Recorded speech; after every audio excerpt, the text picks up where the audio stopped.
سب سے بڑا دائی اعظم، ہندوستان کا سب سے بڑا مبلغ، ہندوستان کا سب سے بڑا دائی، 90 لاکھ کو ایمان کی دولت عطا کرنے والا، ہندوستان کا سب سے بڑا صوفی، نائب نبی فی الہند، عطائے رسول، جگر گوش ہے بطول، اللہ اکبر، جن کے بارے میں کہا جاتا ہے، صاحب سیر الاقتاب لکھتے ہیں کہ جب بارگاہ رسالت میں پہنچ کر کے آپ نے سلام کیا تھا تو جواب آیا تھا وعلیکم السلام یا قطب المشائخ بحر و بر، اے بحر و بر کے مشائخ کے قطب تم پر بھی سلام ہو۔ اللہ اکبر، اندازہ فرمائے یہ شان ہے غریب نواز کی۔ ہندوستان آئے، ہندوستان کے اندر پانی بند کیا گیا، کھانا بند کیا گیا، کھانے میں زہر ملا کے دیا گیا، سب کچھ کر لیا گیا، لیکن دشمن کامیاب نہ ہوا۔ دشمن کا آخری حربہ یہ تھا کہ معین الدین کو ہم کسی بھی طرح سے شکست نہیں دے پا رہے، ایک کام کریں، ان پہ جادو کروائیں۔ جادو کا سہارا لیا اور بادشاہ وقت نے ہندوستان کے سب سے بڑے جادوگر کو بلا کر کہا اس پہ جادو کرو۔ اس نے جادو کے سارے جنتر منتر استعمال کر لیے، سارے جو ہے وہ اس نے اپنے طور پر جو بھی منتر جانتا تھا سب استعمال کر لیا، سانپ پھینکے، رسیاں بن گئی اور پتھر پھینکا، رک گیا، بہت کچھ کیا۔ آخر میں بادشاہ نے پوچھا اس پر جادو اثر کیوں نہیں چلتا، اس پر جادو اثر کیوں نہیں کرتا؟ تو اس جادوگر نے بادشاہ کو کہا مہاراج مجھ سے بڑا بھی دنیا میں کوئی جادوگر ڈھونڈ کے لائے تو بھی اثر نہیں کر سکتا۔ اس میں کون سی خاص بات ہے؟ کہ اس کی خاص بات یہ ہے کہ اس نے اپنی پوری زندگی میں کبھی کسی عورت پر پاپ کی نظر نہیں ڈالی۔ اس کی آنکھوں میں اتنی پاکیزگی ہے، اس کی آنکھوں میں اس طرح طہارت ہے، اس کی آنکھیں اس قدر صاف و شفاف ہے گناہ کے حوالے سے کہ اس نے اپنی آنکھ سے کبھی کسی نامحرم پر غلط نظر نہیں ڈالی۔ یہ آنکھوں کے تقدس کی برکت ہے کہ اس پر جادو اثر نہیں کرتا۔ اگر آپ اس کو کسی عورت کے سامنے کر دیں اور اس کی آنکھوں کو ناپاک اور آوارہ کر دیں تو ہم اس پر جادو کرنے میں کامیاب ہو جائیں گے۔ بادشاہ وقت نے سوچا، اس نے اپنی طرح سمجھ رکھا تھا غریب نواز کو، ہمیشہ سے اہل باطل نے اہل حق کی برابری کا دعویٰ کیا۔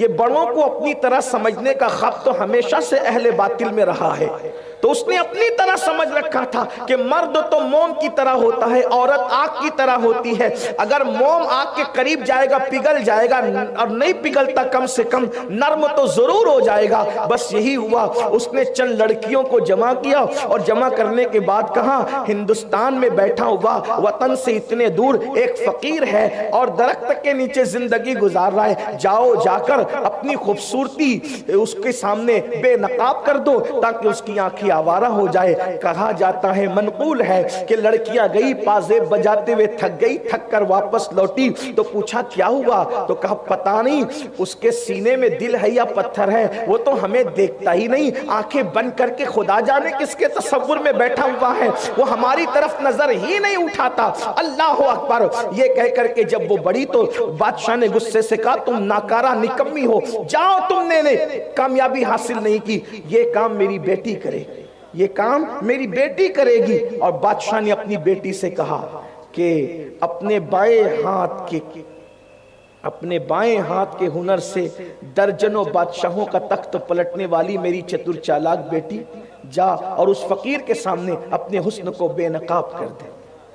کہنے والے کہتے ہیں اتنی خوبصورت تھی بادشاہ کی بیٹی، اگر علامہ ارشد القادری رحمت اللہ علیہ کے لب و لہجے میں اس کے حسن کی تصویر کھینچی جائے تو یوں کہا جا سکتا ہے اس کی آنکھیں کیا نرگس کے پھول معلوم ہوتے تھے، اس کے بال کیا سنبل کا پودا نظر آتا تھا، اور اس کا چہرہ ایسا لگتا تھا جیسے کسی جھیل میں ابھی کسی کنول نے آنکھ کھولی ہو، اس کے ہونٹ کیا گلاب کی پنکھڑی لگتی تھی، اس کے چہرے کی سرخی لالے بدخشاں کو دعوت مناظرہ دیتی تھی، اس کے حسن اور جمال کو اگر ہندوستان کا کوئی شاعر بیان کرے تو اس کے چہرے کو بنارس کی صبح لکھے اور اس کے بالوں کو متھرا کی شام قرار دے۔ اتنی خوبصورت تھی، تتلیوں کا باغپن اس کے چنچل پن میں موجود تھا۔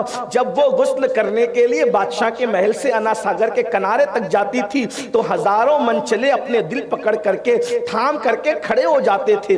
اتنی خوبصورت حسین اور جمیل لڑکی کے حسن کو بادشاہ بادشاہ نے اپنی سلطنت حکومت بچانے کے لیے داؤ پہ لگا دیا. خوبصورت سی لڑکی گئی اور جانے کے بعد غریب نواز کے سامنے کھڑی ہو گئی, پازے بجانے لگی, پازے بجا بجا کر تھک گئی. اور جب تھک گئی اور غریب نواز نے جو ہے وہ اپنا چہرہ نہیں اٹھایا, بابا قطب الدین بختیار کاکی بیان کرتے ہیں, سب سنابل شریف میں میر عبدالواحد بلگرامی نے بھی بیان فرمایا ہے کہ غریب نواز اکثر آنکھیں بند کر کے بیٹھتے تھے, اور جب آنکھ کھول کر کسی کو دیکھ لیتے تو اسے مقام ولایت عطا فرما دی.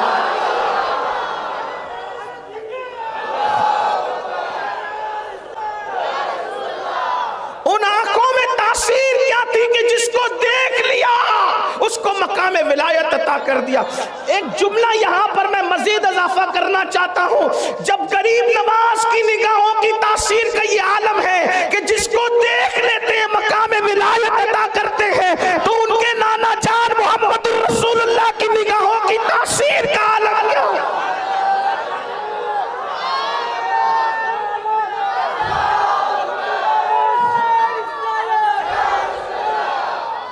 جب غریب نواز کی نگاہ کا پروردہ بگڑ نہیں سکتا تو مصطفیٰ جان رحمت کی نگاہوں سے سوارے جانے والے اصحاب کیسے بگڑ سکتے. جس مسلمان نے دیکھا انہیں ایک نظر, اس نظر کی بصارت پہ لاکھوں سے تن من دھن تیرے قدم پر بارے, کیا نصیبیں ہیں تیرے یاروں کی. نگاہ غریب نواز پر اعتماد ہے, نگاہ مصطفیٰ پر بھی تو اعتماد کرو. نگاہ غریب نواز جب محفوظ بنا سکتی ہے تو نگاہ مصطفیٰ جان رحمت کے تحفظ کا عالم کیا ہوگا. یہ شان ہے, سرکار غریب نواز کی نگاہوں کی آنکھیں بند کر کے رہتے تھے, اور جب آنکھیں کھول کے جس کو دیکھ لیا مقام ولایت عطا کیا. آنکھ بند کر کے بیٹھے ہیں, پازیب بجانے والی لڑکی پازیب بجاتی ہے, جب نازک پنڈلیاں پازیب بجاتے بجاتے تھک گئی تو آنکھوں کے سامنے اپنی ناکامی کا اندھیرا چھانے لگا. سوچا جا کر باپ کو جواب کیا دوں گی, کہیں ایسا نہ ہو کہ غصے میں گردن ہی اتار دی جائے. تو اپنی ناکامی کو کامیابی میں بدلنے کے لیے بے ساختہ زبان سے آواز نکل گئی, معین الدین میرے حسن کی توہین نہ کر, ایک نظر دیکھ تو لے. آپ نظریں جھکا کر آنکھیں بند کر کے بیٹھے تھے. صوفیہ اس کو مراقبہ کہتے ہیں. جب کوئی عاشق مراقبہ کرتا ہے تو وہ کرتا کیا ہے, شیخ المشائخ حضور اشرفی میاں رحمت اللہ علیہ نے اس کی 2 مصروں میں عکاسی کیے, کہتے ہیں جھکا کے سر بیٹھتے ہو تم کیوں, یہ راز اے اشرفی بتا دو, تمہیں تصور ہوا ہے کس کا, یہ کس کی شکل ہنسی ہے دل میں. جب عاشق نظریں جھکا کر آنکھیں بند کر کے بیٹھتا ہے تصور یار میں, تو اس کا جسم کہیں اور ہوتا ہے مگر دل میں تصویر یار ہوتی ہے. ہمارے دادا مرشد حضور مفتی اعظمین نے بھی فرمایا, تصویر یار کو کہتے ہیں کہ یہ دل تڑپ کے کہیں, یہ دل تڑپ کے کہیں آنکھ, یہ دل تڑپ کے کہیں آنکھ میں نہ آ جائے کہ پھر رہا ہے کسی کا مزار آنکھوں میں. اور کہتے ہیں, اور بڑے مزے میں کہتے ہیں, کرم یہ مجھ پہ کیا ہے میرے تصور نے, کرم یہ مجھ پہ کیا ہے میرے تصور نے, کہ آج کھینچ لی تصویر یار آ رہا, کہ آج کھینچ لی تصویر یار آنکھوں میں. اللہ اکبر. لیکن آنکھوں میں تصویر یار اسی کی کھنچتی ہے جس کی آنکھوں میں تقدس ہوتا ہے, جس کی آنکھوں میں پارسائی ہوتی ہے, جس کی آنکھوں میں حفاظت ہوتی ہے. لوگ کہتے ہیں ہم سے کوئی وظیفہ بتائیں حضور کا دیدار کریں. ہم نے کہا نگاہوں کے تقدس سے بڑھ کر بھی کوئی وظیفہ ہو سکتا ہے دیدار رسول کا, جو اپنی نگاہوں کو سب سے بند کر لے یار تو پھر اس کو ہر جگہ نظر آتا ہے. مٹ جائے یہ خودی تو وہ جلوہ کہاں نہیں. اللہ اکبر. بہرحال تو اس لڑکی نے کہا معین الدین میرے حسن کی توہین نہ کر, ایک نظر مجھے دیکھ تو صحیح. غریب نواز نے اپنے نانا کی سنت پر عمل کرتے ہوئے کہ جب رسول اللہ کے دربار میں حاتم طائی کی بیٹی کو بغیر چادر کے لایا گیا تھا, حضور نے اپنی چادر اس کے سر پہ ڈال کر پوری امت کو پیغام دیا تھا, بیٹی مسلمان کی ہو یا کافر کی ہو, بیٹی صرف بیٹی ہوتی ہے, بیٹی کا تقدس بیٹی کی طرح کیا جاتا ہے. غریب نواز نے اپنی چادر اس کی طرف بڑھاتے ہوئے فرمایا, بیٹی اسلام اس طرح کسی اجنبی مرد کے سامنے آنے کی اجازت نہیں دیتا, پہلے چادر اوڑھ لو پھر بات کریں گے. غریب نواز کی زبان سے بیٹی سن کے اس نے کہا آپ مجھے بیٹی کہہ رہے ہیں؟ میرا باپ تو یہ کہتا ہے کہ مسلمان جو ہے وہ زانی ہوتے ہیں، عورتوں کے لالچی ہوتے ہیں، اور یہ ہوتے ہیں اور یہ ہوتے ہیں یہ ہوتے ہیں۔ لیکن دشمن کے لیے بھی کتنے خوبصورت جملے تھے، یہ نہیں کہا تیرا باپ جھوٹ کہتا ہے، فرمایا تیرا بابا غلط فہمی میں کہتا ہے، وہ جو کہہ رہا ہے وہ اسلام نہیں، میں جو کہہ رہا ہوں وہ اسلام ہے۔ اس لڑکی نے کہا اگر یہی اسلام ہے جو آپ کہہ رہے ہیں تو پھر مجھے بھی اس اسلام میں داخل کرے، کلمہ پڑھائے اور اسلام میں داخل۔ اندازہ